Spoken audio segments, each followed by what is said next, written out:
Good evening, ladies and gentlemen. I'd like to call the meeting of the Lowell City Council to order. Please join me in the council prayer. Dear God, today as this session opens, we pray that your presence will be before us and everyone who serves in the decision-making process of our city. We pray for direction which will lead our cities to be strong and unified. May we continue the legacy of our founders. May we be granted this day the wisdom to make decisions which will be for the good of our city. We also pray for your special blessing on all those who are working to transform our city and make it a better place to live and work. Amen. Please join me now in honoring America. I pledge allegiance to the flag of the United States of America and to the republic for which it stands, one nation, under God, indivisible, with liberty and justice for all. Again, good evening, ladies and gentlemen. Would the clerk please call the roll? Councilor Broderick.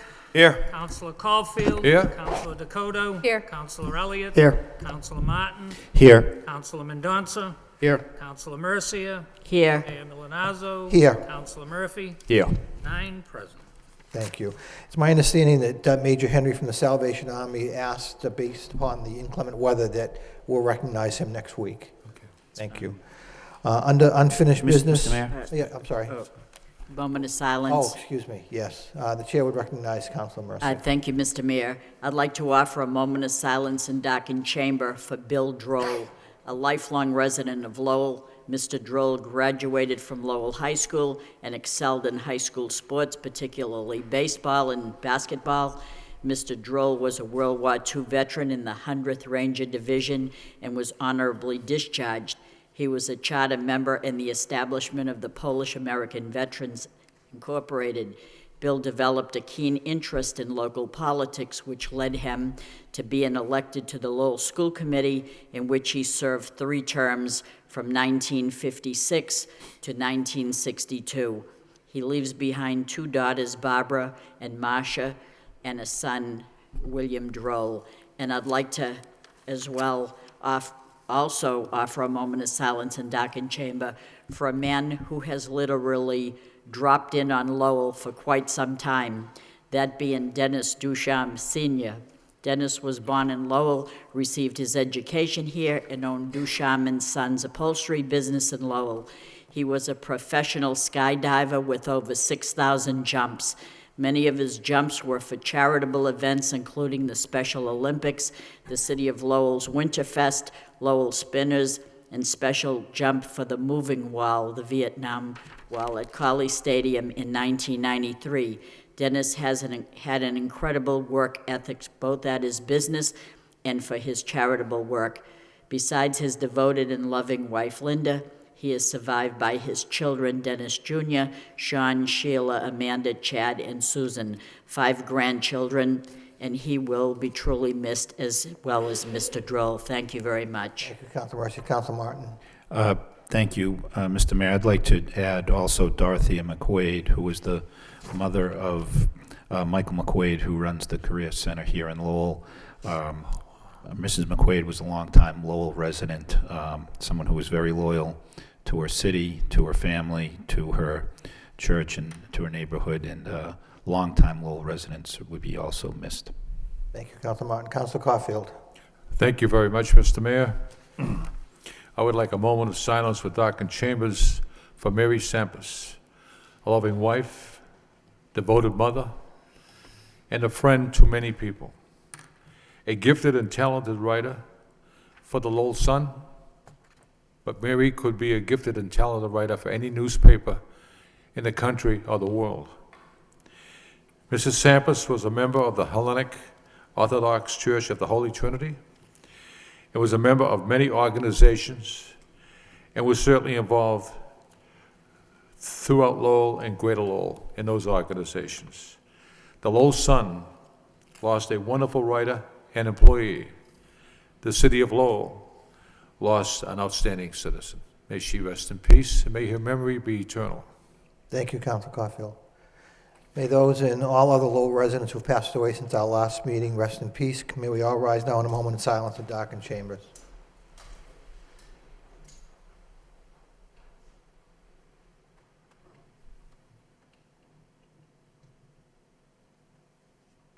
Thank you.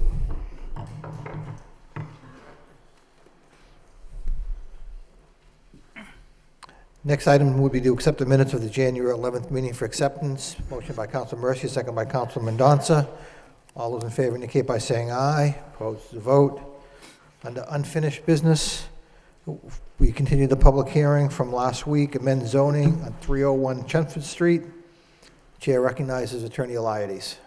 Mr. Mayor, George C. Eliades Jr., members of the City Council, and Mr. Manager and company.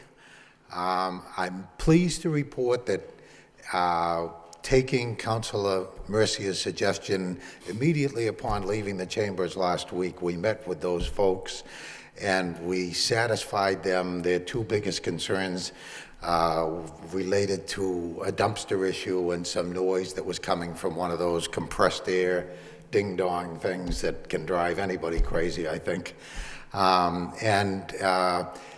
We got to the point where they said as long as that'll be taken care of, they were happy. I assured them that it would be entered as a condition with the planning board as well. As you know, we have to go for site plan review, as I mentioned before, the planning board, and we will make that known. They said they didn't need a letter, but in fact, I said to my client who just went over, had some people go over to make sure. We thought originally they might come anyway tonight, but I guess it is not hard to see that because of the elements out there, only the rough and rugged make it to the council meeting. So in any event, this letter is being delivered to them tomorrow. I felt it would be appropriate for them to actually get it in writing, and I think you all have a copy of it, wherein we guarantee to them that we'll make sure that neither the dumpster nor the compressor will be a problem for them. So they were happy. My client spoke with them today through another party. They said they didn't think they needed to come. They trusted my client and me and our word, and therefore we would ask that the council approve this petition. I'll certainly answer any questions you might have, but. Thank you, Attorney Eliades. Council Mercia. Thank you, Mr. Mayor. In fact, Attorney Eliades did give me some two letters a letter from each of the gentlemen that were here last week. I would like to enter that into the minutes of the meeting all my colleagues received it. I happen to just read it, and I'd like to move approval. Thank you. Motion to approve by Council Mercia. To second the motion? Second the motion, and the chair recognizes Council Mendoza. Yes. Given that we do have this letter from the attorney and the petitioner that addresses the issues that the abutters had, and the fact that there'll be other opportunities for those abutters in the planning process that'll take place after this vote, I am seconding the motion in the hopes that everything will, in the future, be amenable between the two parties. Thank you. Any other comments, questions? Roll call. Councilor Broderick? Yes. Councilor Caulfield? Councilor Dakota? Yes. Councilor Elliott? Yes. Councilor Martin? Yes. Councilor Mendoza? Yes. Councilor Mercia? Yes. Mayor Milanazzo? Yes. Councilor Murphy? Yes. 9 yeas. Thank you, Attorney Eliades. We thank you all very much and appreciate it and hope you get home safely. Thank you. Thank you. Do you have a copy of these? Next item, moving on to the city manager's portion of the agenda. Communications from city manager, responses to council motions and requests. Councilor Martin. Thank you, Mr. Mayor. Mr. Manager, I appreciate the response on the memo on the first-time homebuyer programs. I did, and I think a number of us received some emails and calls of the fact that at least one of the programs' funding has been exhausted for this year, which prompted this review. However, there is still a first-time homebuyer program available in the city through the LDFC, which folks that are interested in those are encouraged to apply to, and then the funding for the other program that we run would be restored at the start of the fiscal year in July. So I think that's important information for people to have.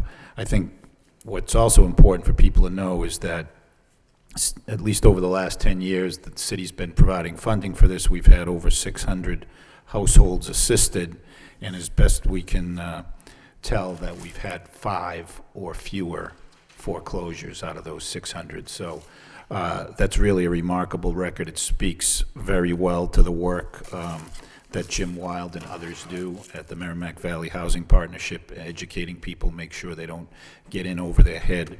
And it's something I'm very proud of the city. I think it's, I said it many times, but one of our untold success stories that should be heralded more. And I do want to congratulate Mr. Wild, who was just recently recognized by the Mass Mortgage Bankers Association as Housing Advocate of the Year. He really does do a great job, and these are the data to bear it out, with over 600 people in their own home, and very few losing those to foreclosure. So appreciate the information and the good work of both DPD, the LDFC, and the Merrimack Valley Housing Partnership. Thank you, Council Martin. Anyone else on motions, responses? Council Mendonça. In the package, we have a report from the city manager regarding the second quarter financial review, and everything seems very positive. There was only one negative, I believe, that was pointed out, was in the revenues from our trash collection, and that's not new. I believe that's been ongoing from the first quarter, because I remember that being brought up then. So that's the question I have is, do we know why we're having a discrepancy in the collections? Because I think we have a known number of residences, and I believe they calculated it based on that. So I'm just wondering if there's any known issue as to why those collections are down, through the mayor. I really don't have a hard and fast answer. The variance narrowed a little bit this quarter, so it's actually getting better. It may be the timing. Not all the utility bill runs are of equal size, and it may be the timing of larger and smaller utility runs. And if that's the case, it should even out during the course of the year. Okay, yeah. You're basically stating that the utility bills, there's a chunk that goes out every month, even though they're quarterly bills. So some of them may be higher or lower than the others. And it could depend on when that particular billing falls within the quarter. If a large billing fell right before the quarter ended, you wouldn't collect it until 30 days later, essentially. Okay, thank you. In the communication regarding this report, the manager requested that we forward the report to the Finance Subcommittee, and I'll make that motion. Motion by Council Mendonça, second by Council Broderick, that the report for the second quarter financial review be submitted to the Finance Subcommittee for a meeting the first part of February. Any discussion? Councilor Caulfield. I don't have anything on the manager's communication, but I just want to let it be known, Mr. Manager, I talked to you earlier last week. I took the liberty to visit the DPW garage, and I introduced myself to Ralph Snow, the commissioner, and I thanked him for a tremendous job, the men and women of the DPW and the Parks Department, for the snowstorm we had last week. It was a remarkable effort. Also for the storm today. And I did receive a few complaints about people shoveling snow into the middle of the streets and blocking the street, and it was kind of hard for some of the plows to get through. But I did call your office to let it be known what street it was and so forth. But it's not an easy task, plowing snow in the city, the 1,400 streets, and it's very congested and so forth. And I just want to let you know about that. Thank you. Thank you.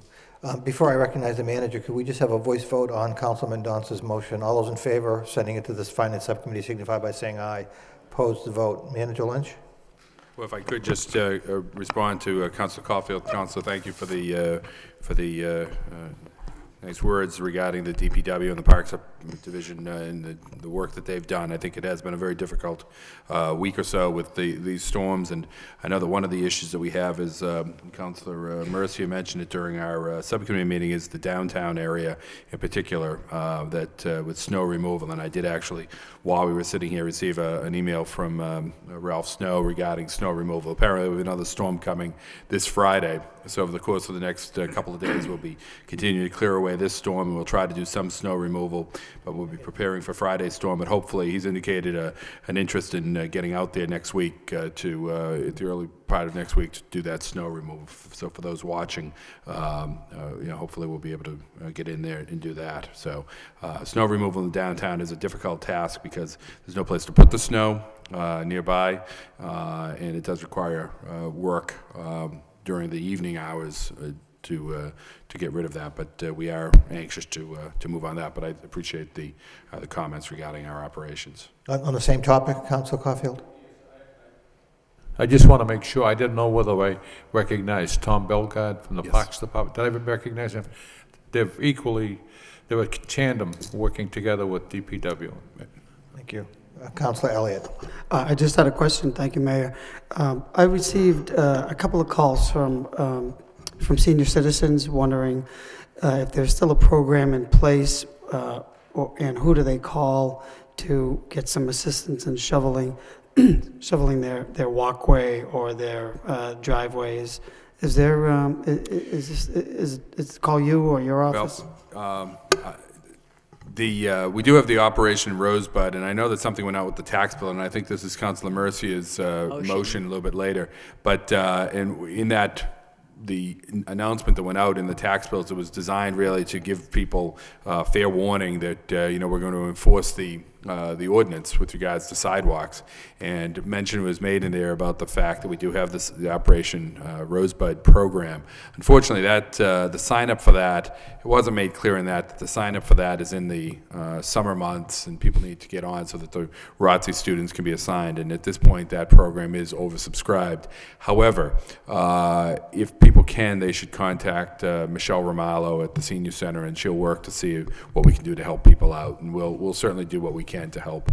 We're also working on some other options, perhaps with the Sheriff's Department or some private people that we might be able to work with. But Operation Rosebud, and I apologize for the confusion for people, and this is really getting, as I said, Councilor Mercy, is, we try to get as much information out, and unfortunately when you get that information out, sometimes things aren't, so we're going to be more cautious of that in the future. But if they do have an issue, they should contact us or contact Michelle Romalo at the Senior Center, and we'll see what we can do to help them out. Okay, thank you. Thank you. Any other, Councilor Murphy? Thank you, Mr. Mayor. We did receive a sort of update on, an update to the eGov system that now is front page with the opportunity for citizens to sign up to email alerts or that sort of thing about a number of different, parking bans and snow emergencies, job postings, a number of different things that people are particularly interested in, as well as the opportunity to enter in and really track requests that citizens might have of the city. A number of them dealing with potholes, tree issues, traffic signs, minimum standard violations, things that really can be more quickly dealt with, I think, if either through calling the administration or through entering it here at the through the website, which would allow the departments to really meet those requests as quickly as possible, rather than generating reports for the council. Sometimes these issues come up, and I think that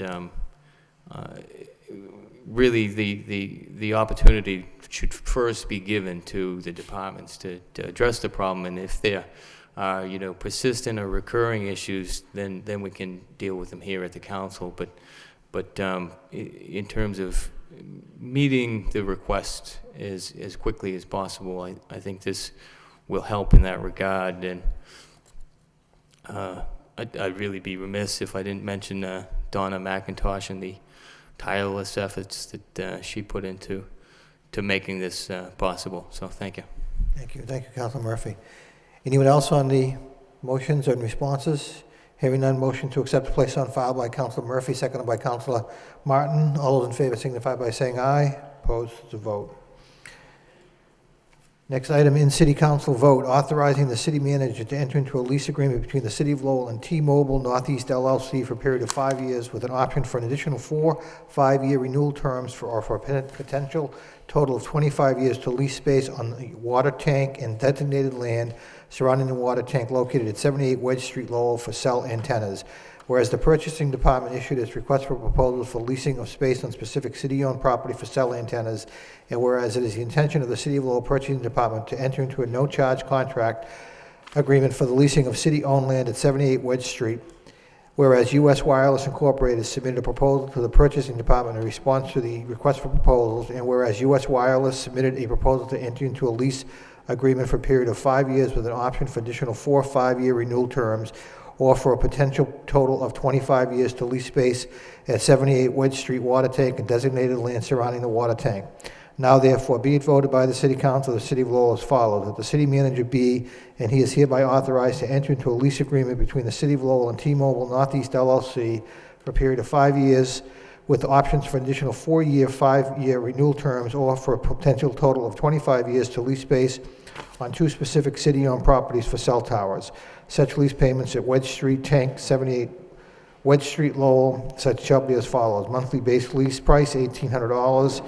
Year escalation percentage, 3%. Be it further voted, whereas the City Council must authorize the Purchasing Department to proceed under the provisions of Mass General Laws, Chapter 30B, in order to lease such property for a period of 5 years with options for additional 4 5-year renewal terms, or for a potential total of 25 years, and that the lease payment shall contain other terms and conditions as the city manager deems to be in the best interest of the City of Lowell, that the city manager is further authorized to exercise the 5-year renewable option at his sole discretion. Such options may be exercised by written notice from the city to contractor 30 days prior to expiration of the contract or the anniversary date of the agreement after the initial term as to whether the contract shall terminate or continue for another option term.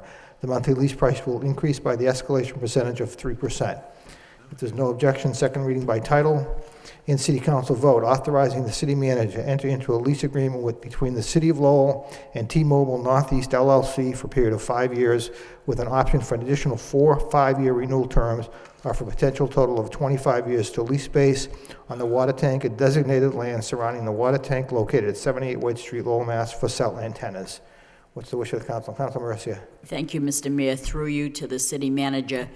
I know it's always wonderful to get a monthly income of some sort that we have before us. And it's also nice to revamp the, the cell tower area, because I know in my neighborhood, if I had not a landline phone, I wouldn't have any service on my cell phone. So having said that, I support that, but that's not my neighborhood. So my question is, have the abutters been notified? Because I'm thinking that I would have thought I would have saw some people here, and yet I don't see anybody. This still has to go through the permitting process. This is just allowing us to enter into the lease. This is very much the same as the wastewater plant lease that was approved by the council a few weeks ago. This is just another site. This will be an antenna placed at the top of the water tank, but it can't be done until it goes through the Board of Appeals. So our duty is for the permit? You know what, our duty, or your duty, is to authorize me to enter into this lease, which then doesn't really take effect until it actually moves forward, but it can't move forward until it gets through the Board of Appeals. And it can't go through the Board of Appeals unless they have some type of a right to file with the Board of Appeals based upon the lease being in place. So at the proper time, the neighbors and abutters will be notified? Yes, they will. Right. So see, I'm getting back to the same thing again. Right off the bat, abutters should have been notified to save us all the work that they might object. They might be saying that we didn't know anything about this, but... This company can't go to the Board of Appeals until they know whether they have a lease or not. They can't make that filing. I'm hoping ultimately it's a go. I really am. Right. I'm hoping there is no objection, because I think it's warranted, but again, it's not my neighborhood. But I'll support your... Council Broderick. Thank you, Mr. Mayor. Through you to the manager. This is $1,800 a month. This is for one carrier. Are there going to be any additional carriers on the tower once it's put up, and who would receive that revenue? I'll defer that to the city solicitor. She's been working on this closely. This particular proposal is actually the second lowest bid. The earlier proposal that the council had voted to authorize to go forward, which has not, I don't believe yet, cleared all of the hurdles that the manager was referring to. This was the second lowest proposal. The first bidder, T-Mobile, was not interested in this particular site.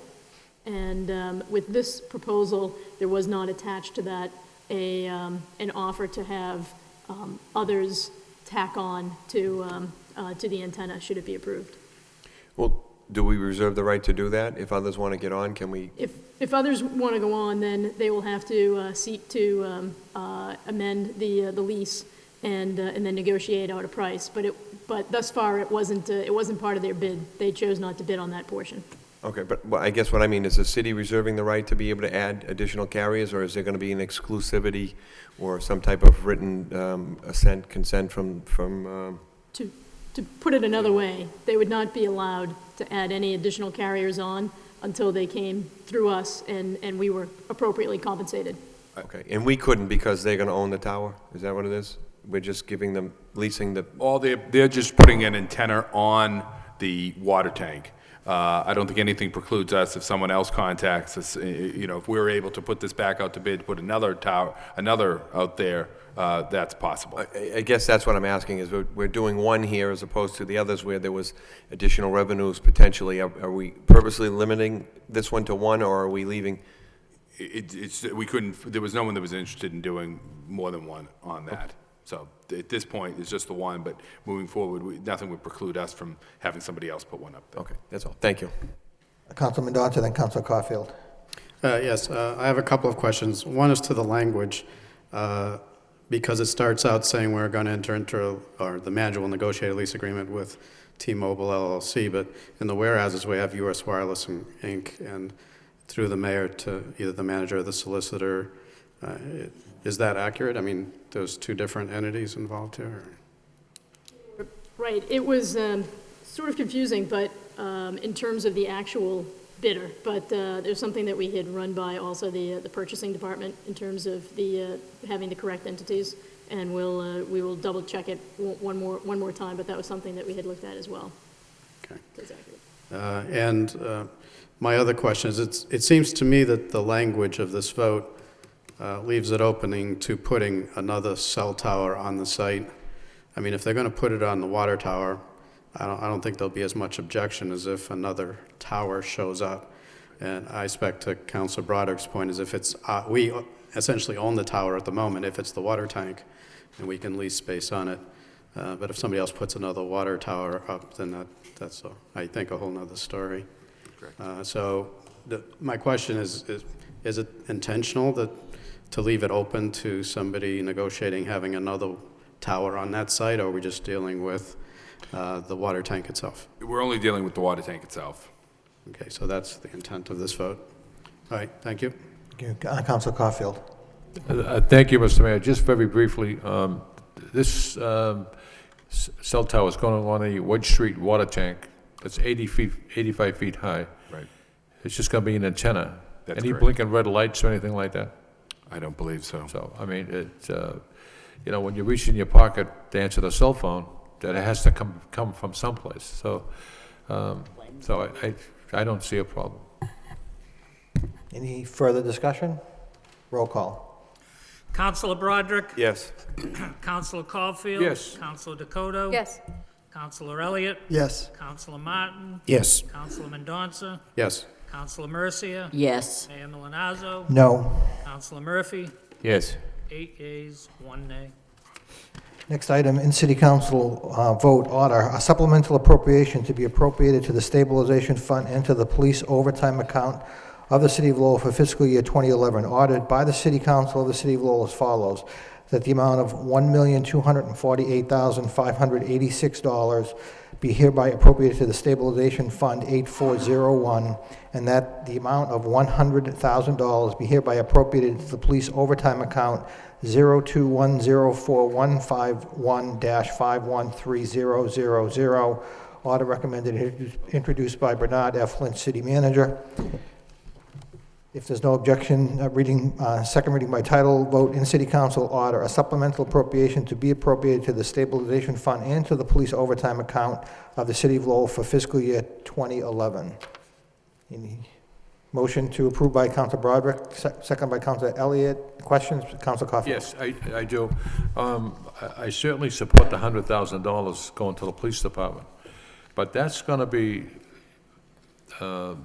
used, Mr. Manager, in those neighborhoods that we might have incidents of crime and so forth.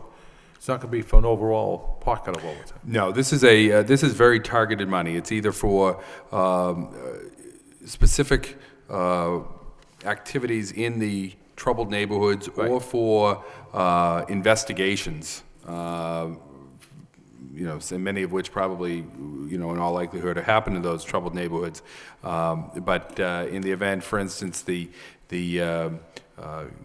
incident where the guns were stolen on Cork Street, it was crucial to us that we stayed on top of that. Right. So we do the patrols, but also in a case like that, we want to make sure there's money there to do the necessary investigations. I just want to make sure that that money's going to be utilized where it's needed the most. Very targeted, and I think Councilor, I think that's an excellent point. This isn't just a general, let's increase the overtime. Right. This is very much strategic in its utilization. That it's there for a particular purpose, and the superintendent's aware of that. He's worked with his command staff on how that's going to be used, and we will be able to monitor that very carefully. At last week's subcommittee meeting, the informational packet that Chief LaValle passed out was extremely interesting. And looking at the various neighborhoods and the crime, it's we have to really hit it hard and hit those neighborhoods that need it the most. So thank you. Councilor Broderick. Thank you.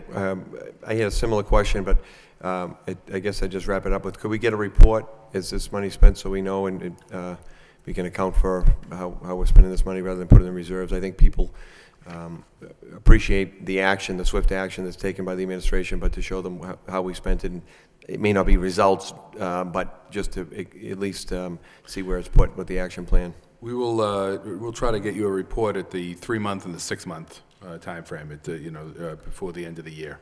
Excellent. Thank you. Councilor Elliott, then Councilor Mercia. Councilor Elliott. Just briefly, I know a couple of weeks ago we received a report on the Law Enforcement Trust Fund, Mr. Manager, and there were trust funds, I should say, and there's some substantial balances in those accounts, which is a good thing. That means there's been some revenue, i.e. confiscations. Is there any plan to use some of that money for, and I know it's specifically not to supplant, but just to further other drug investigations, but is there any plan in place, and not that I'm looking to spend it other than for drug investigations, but there's clearly a correlation, as we had heard at the public safety meeting. Is there a plan to use that money?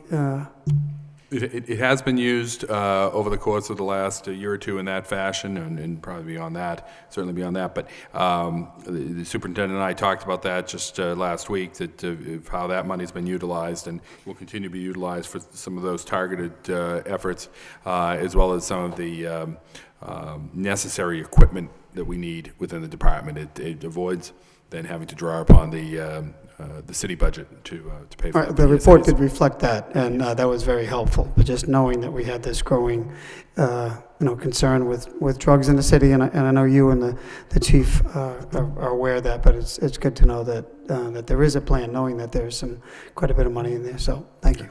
Thank you. Councilor Mercia. Thank you, Mr. Mayor. Through you to the city manager, if we could have like a savings account balance, in other words, there's a little bit of money in there now. If we could have, to add to Councilor Broderick's report, what the total would be in there, because I know there's 1.2, but there's something in there already. So if we could have like a statement of balance, I'd appreciate it. I can tell you it's roughly $500,000 right now, and this will bring it up to about $1.7 million. Okay, so that'd be nice to have like a, Well, I think the auditor will probably sure, that'd be be able to get you nice. that report. Thank you. Thank you. Any other questions on the supplemental appropriation? Hearing none, roll call. Counselor Broderick? Yes. Counselor Caulfield? Yes. Counselor Dakota? Yes. Counselor Elliott? Yes. Counselor Martin? Yes. Counselor Mendonça? Yes. Counselor Mercia? Yes. Mayor Milonazo? Yes. Counselor Murphy? Yes. 9 yeas.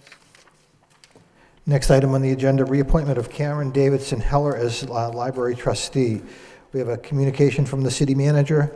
Dear Mr. Mayor and members of the city council, pursuant to the authority specified in the Code of the City of Lowell, Section 39-1, it is with pleasure that I am reappointing Karen Davidson Heller of 54 Parkview Avenue to a new term expiring December 31st, 2014, or until such time thereafter a successor is appointed and qualified.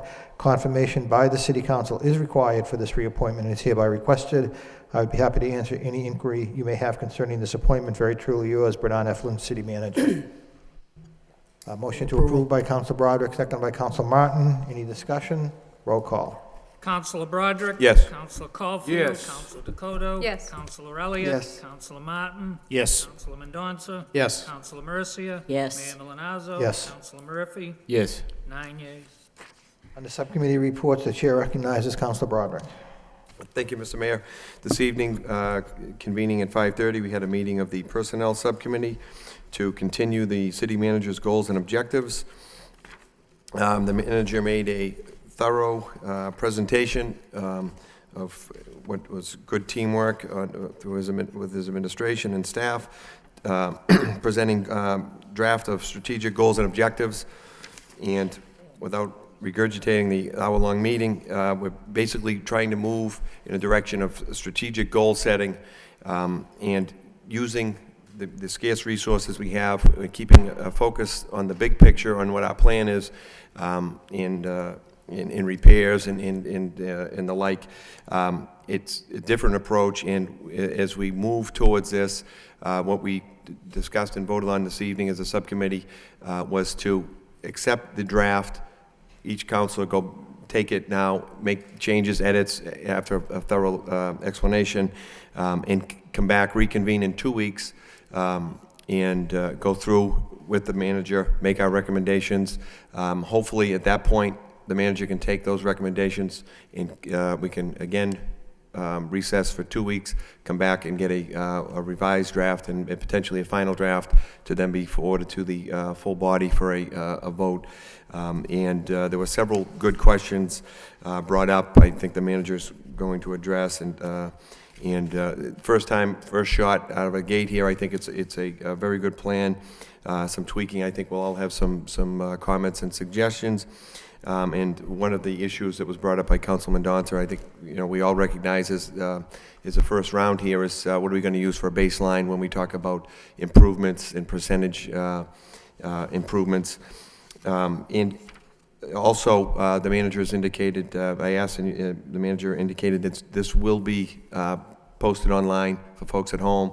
As I stated, it was a very thorough presentation, a lot of information there, and it's difficult to follow along when you have the report in your hand. I imagine it's more difficult at home to listen. So it will be online, and we should reconvene 2 weeks from this evening. And I think if we do it at 5:30, that should be fine for people to give their. Obviously, we can all send our comments and changes or edits, whatever we choose, to the manager ahead of time to try and make it a little bit easier to get through this and get our first strategic goals and objectives approved and adhere to the contract. Thank you. Mr. Manager? If I may, just on the point of posting it online, I've received, sitting here, it is already online in the council packet section, and we're going to give it a little bit more prominence in a couple of other places too, so that people can link into it. So it is there now for the viewing audience to take a look at, but we will give it more prominence as well. Thank you. Any other comments on the subcommittee report? Hearing none, motion to accept the report as a report of progress by Councilor Mercia, seconded by Councilor Dakota. All those in favor signify by saying aye. Opposed to vote. Next item, any other subcommittee reports? Excuse me. Wire inspector, National Grid, to place one pole West London Street. Accept the report and adopt the accompanying order by Councilor Caulfield, seconded by Councilor Murphy. Any discussion? All those in favor indicate by saying aye. Opposed to vote. Under petitions, we have 3 petitions, miscellaneous. Walter Rodriguez, 71 Fulton Street, requests handicap parking sign. Mr. Further Mayor. traffic, I'm sorry. Thank you. Councilor If I Mercia. could amend that, Wilda Rodriguez's motion to make it a 60-day trial for her? Is it possible? Is that, okay. Motion by Councilor Mercia, seconded by Councilor Broderick, that we amend the petition to have it be instead a 60-day trial. All those in favor of amending the petition for 60-day trial signify by saying aye. Opposed to vote. So that would be a 60-day trial. Thank you. Next, petition conduit location, Verizon to place 747 feet of conduit on Plain Street. Schedule a public hearing for February 1st by Councilor Martin, seconded by Councilor Elliott. All those in favor indicate by saying aye. Opposed to vote. And we have one property damage claim referred to the law department by Councilor Dakota, seconded by Councilor Caulfield. All those in favor referring it to the law department signify by saying aye. Opposed to vote. Thank you. Moving on to the motion section. The first motion is a joint motion filed by Councilor Caulfield and Councilor Mercia. Motion requests that the City Council allow Sean Burke to address the Council relative to a plan to address vacant and foreclosed properties. Councilor Caulfield. Thank you, Mr. Mayor. We all received this communication from Sean Burke, and I read it, and his phone number was there on the communication, so I called him, and I indicated that I'd like to meet with him and discuss this. So we had lunch, and the motion that Councilor Mercia has endorsed is just allow Sean Burke to come to the podium and explain his proposal, his program, and I told Sean Burke that it's up to him to put across a good presentation. And after the presentation, if the council wishes, either refer it to the finance subcommittee or the manager. I'm just giving Mr. Burke a chance to go to the podium, so is Councilor Mercia. That's the gist of the motion. Thank you, Councilor Caulfield. Councilor Broderick? Thank you, Mr. Mayor. Excuse me. I appreciate the motion. I believe this was already taken up at a subcommittee, and I believe he came into the subcommittee with the Registrar Dick was here and several other folks to explain the process. I have a concern here that although Mr. Burke may see this as a favorable move, if he comes in and essentially gives a commercial for his company here, that it may exclude him from any RFP or any bidding process in the event the manager decides to bring such a program or a program forward. And so I would caution, I'm not going to support this. I do support, and I think the manager indicated at the subcommittee or maybe 2 weeks ago, this came up, that he has met maybe with Mr. Moses, with Mr. Burke once or twice, and I think that we're best, as a body, to leave this as a management function, and I think it would do Mr. Burke potentially a disservice by allowing him to speak and talk about his program, because if any of the information is used in an RFP going forward, he may be disqualified. So I appreciate the data that he's put together and the service that he's proposing, but I don't necessarily think this is the right venue, and it may be a violation of the charter as well in the Plan E in terms of having someone come in and present like this to go forward. Councilor Mercia, then Councilor Thank Martin. you, Mr. Mayor. This is, what my colleague has just said is a presumption that this man is willing to come before the podium and speak like he's looking for a job. That's not my opinion of this gentleman at all. I spoke to him at great lengths too, because I'm a taxpayer, number one, and so is this gentleman. He's a business taxpayer. Unlike me, he pays like double of what I pay. And if he can find a way to alleviate the burden on all of those of us that pay exorbitantly for our taxes for those that do not and are negligent or through no fault of their own. But he has an idea, a plan. I think it's well that he comes before the podium and states his case. If it'll save me some money next time, that I can say to the people out there, we're not going to raise your taxes because we have a plan in place. I'm not grabbing for straws, but I want to give this gentleman a chance to speak and prove to me that he can deliver with all the information that he presented. I passed this information around to my colleagues, and I don't know if it's a bunch of hogwash or not, but I want him to come to the podium and convince me that it is. Or I'm not going to just say, I think he's got an ulterior motive. He has a company. We're not going to hear from him. That's not democracy, Councilor Broderick. I want this man to come forward. He's not looking for a job. He's looking as a taxpayer to save money for the city, and I think it's wise that we let him speak. Council Martin. Thank you, Mr. Mayor, and I appreciate Councilor Mercia's willingness to find out if this is a bunch of hogwash or not, but in my view, it is. And I think, nothing that I've seen about this, I guess if it's a proposal at all, whether at the subcommittee, the stuff we've been handed out tonight, in the correspondence that Mr. Burke has sent to us and to the newspaper, really doesn't make sense at all. Not all ideas are treated equally, or should be treated equally, and I think that's part of our job here. Last night, there was an item in the Sun.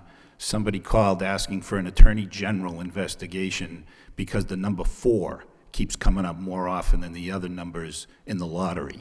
Now, I don't think that warrants an Attorney General investigation. I don't know how something like that makes it into a newspaper, but it did. And in my view, this motion is in that class of ideas. Frankly, so is the fluoride one later on, too, which I think I'll speak to that when that one comes up.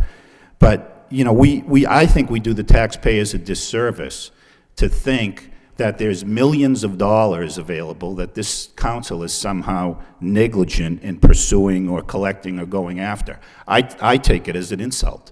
I don't think for 1 minute that this council thought there were millions of dollars or even thousands of dollars available through some ordinance that we passed that we weren't aggressively pursuing, that we would sit still for a minute to do that. I don't think the manager would do that. I don't think a single city councilor would do that. And none of this data, to me, makes any sense at all. And I think it's frankly a waste of our time.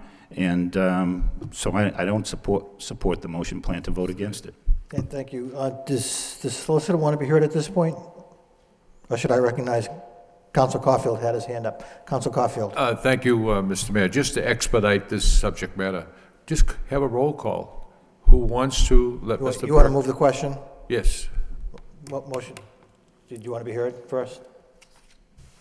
Just briefly, a couple of things, I guess, to consider in prior to voting on this issue is that while in the past there have been those who have come forward with various ideas to the council for consideration, there is a distinction in this particular case, and in this particular case, this individual has met with the manager, myself, Adam Bakey, and had specific proposal that he was looking to advance. It has been explained to him on several occasions that should the city administration decide to move in that type of a direction, it's something that we would have to go out to bid on. Bidding laws strictly prohibit any sort of endorsement by others other than those making the decision. So one thing is a council listening to this type of a proposal and then directing it to the manager could easily be construed under bidding laws as that type of endorsement or proposal or recommendation. Number two, it does, I think we had this discussion once before with respect to, recently with the fire department seeking to get fire trucks. And when it comes to the actual bidding, that's an area that's strictly within the manager's prerogative. And I think this is something that steps into that area in an impermissible fashion. We have a motion on the floor to move the question. Is there a second to move the question? Second by Councilor Martin. Roll call on moving the question. Councilor Broderick? Yes?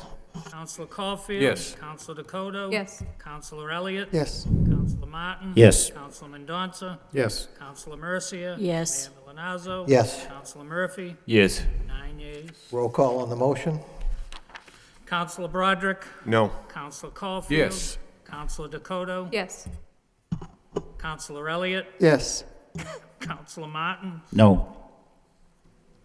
Councilor Mendonça. No. Councilor Mercia. Yes. Mayor Milonazo. No. Councilor Murphy. No.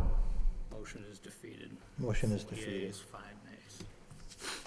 Next motion by Councilor Mercia.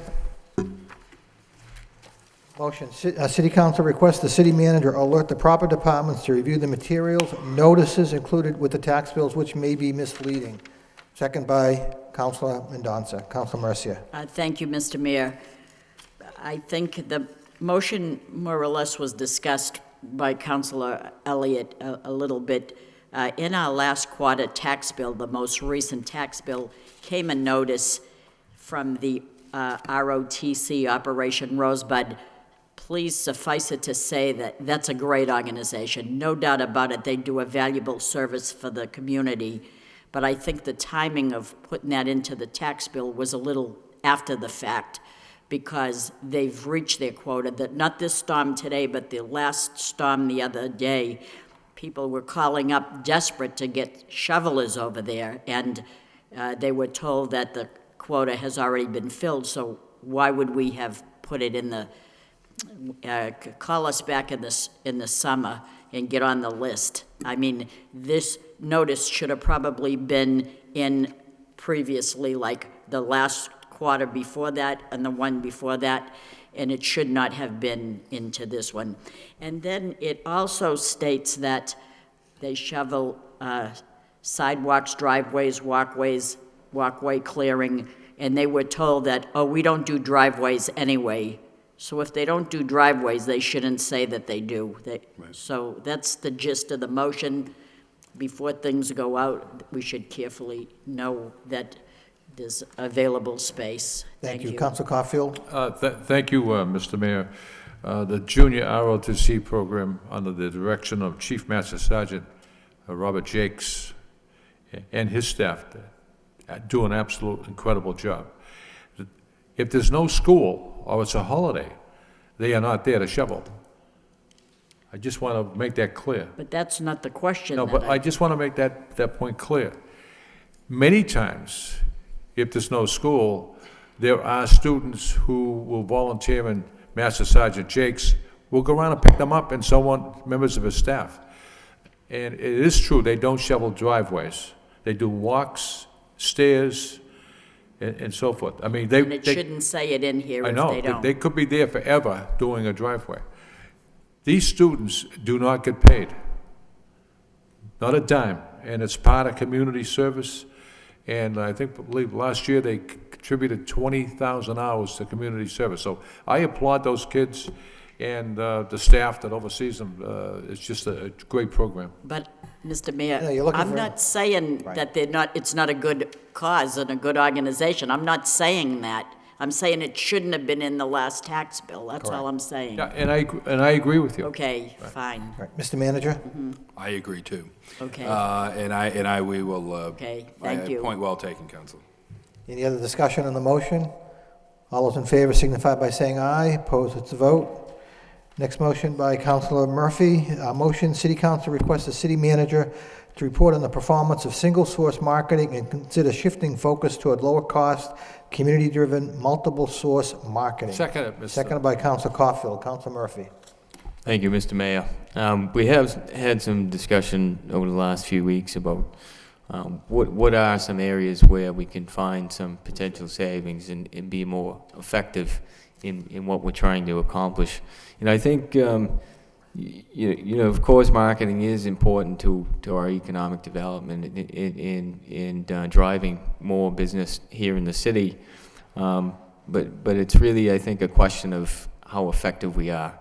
In that sort of spending on the very cost-intensive traditional advertisements don't necessarily yield the kind of results that might come from a more decentralized approach, rather than coming from the top down and conveying a message that is almost necessarily narrowed because of the way that it's developed.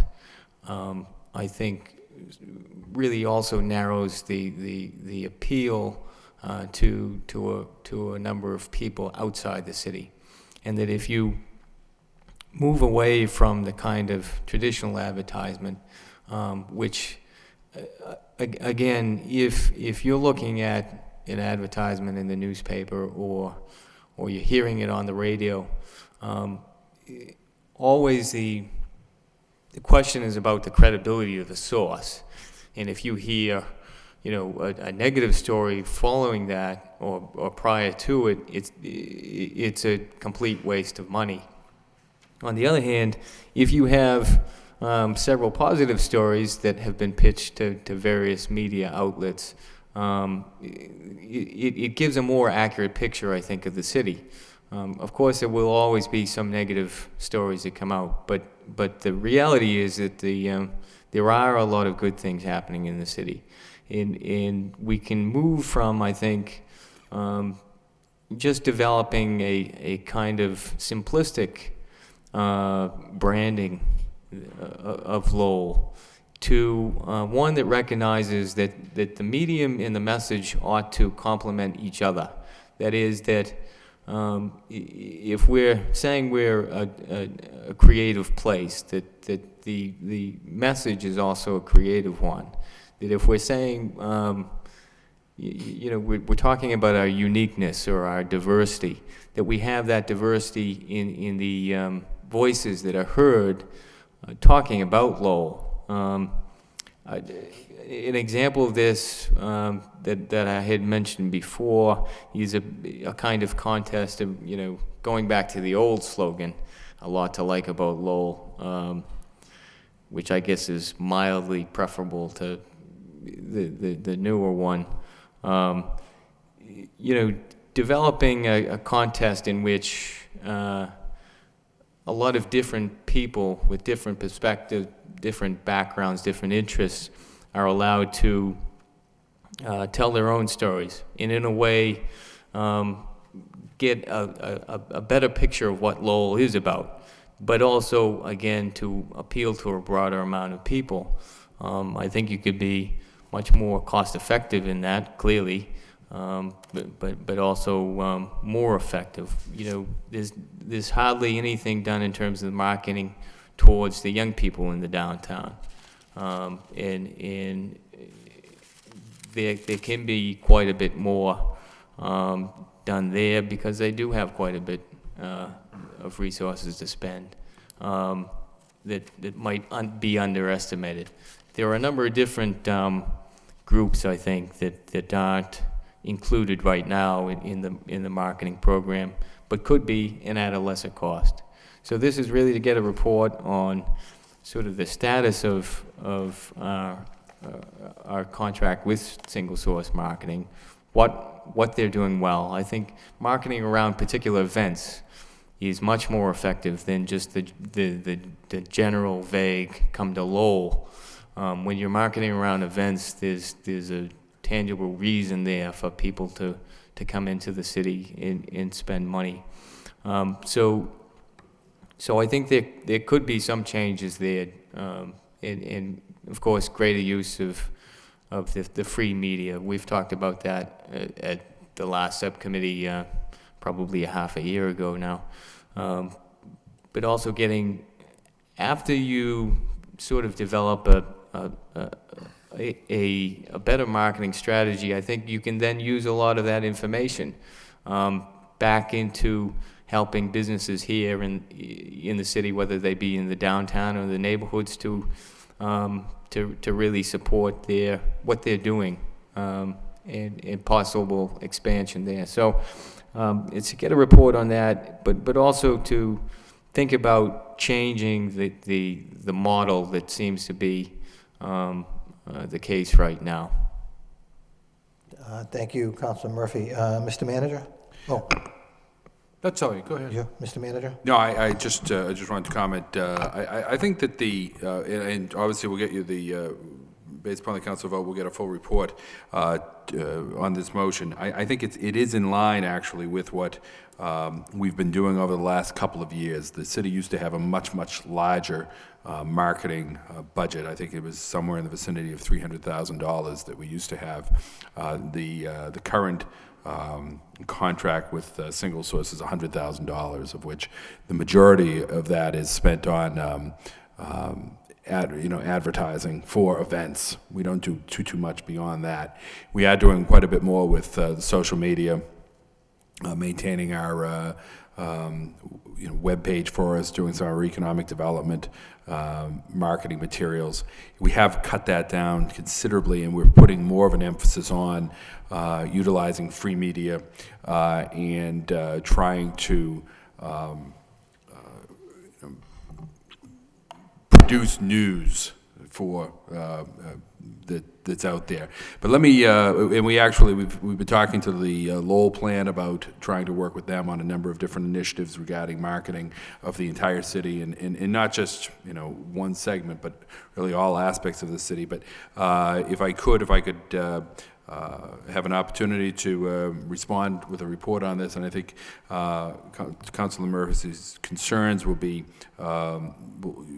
addressed, and I think in a way that shows that we are moving in that direction. It has been a steady progress towards that, but I agree completely with many of Councilor Murphy's comments. Thank you, Councilor Elliott. I'm sorry, Councilor Caulfield. Thank you, Mr. Mayor. I just want to weigh in on the motion. What is I don't have the budget book in front of you. It's $165,000? It's actually $100,000 is the single source budget. $100,000. Right. And, I never did like the new slogan, unique, alive, and inspiring. I always liked that slogan, there's a lot to like about Lowell. And it sends a message. There is a lot to like about Lowell. Unique, alive, and inspiring. It doesn't ring a bell with me. But, we're getting into the budget session, and we're going to have to tighten our belts. And we're going to have to take a long, hard look at a lot of things, Mr. Manager. That's correct. And we cannot promise the people, we're going to put more police out in the street. It has to come from someplace. It definitely has to come from someplace. And we're going to have to balance the scale. And I would love to see a lot more programs, social programs and so forth, but the money is not there. And we're going to have to take a long, hard look. If the Lowell plan can help us, that'd be tremendous. I know the Lowell plan's going to help us with some of the police issues, and that's wonderful. But, is there any way of changing the slogan, there's a lot to like about Lowell? Any way of bringing that back? Well, we've never really eliminated that. If you look at all of our marketing pieces, the advertising, that is in there. But it's alive, not predominant. It's not, No, it's always, it's in there probably 80% of the time. The alive, unique, and inspiring is really, if you look at documents that go out from the city, if you look at all of our materials, it's basically just the brand that we're putting out there. It isn't a slogan. It was never intended as a slogan. The slogan, if you will, even a lot to like about Lowell was never really the slogan of the city as much as a tagline that was put on, but it has been kept, and it did resonate with people, and so that's why we've kept it in all of our advertising.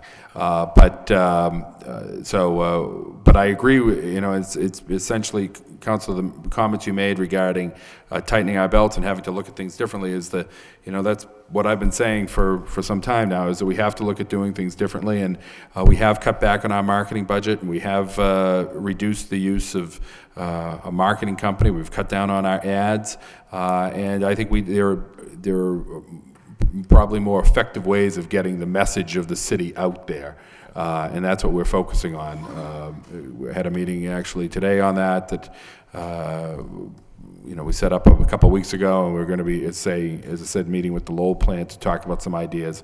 But again, we're trying to do this in the most cost-effective way. Yeah. I just want to, I don't want to belabor the issue, but when someone says there's a lot to like about Lowell, are they talking about the LaLasha Ballpark, the restaurants, Memorial Auditorium, the MRT? What do they mean? What are they talking about? And it's almost like a little guessing game you're giving people. And I think it says a stronger message about the city. Thank you. Council Murphy, on the motion. Thank you, Mr. Mayor. I think Councilor Caulfield has the makings of maybe a award-winning video in the contest, but I did want to point out that we did receive the presentation on the goals in objectives, and that was received after I had made this motion.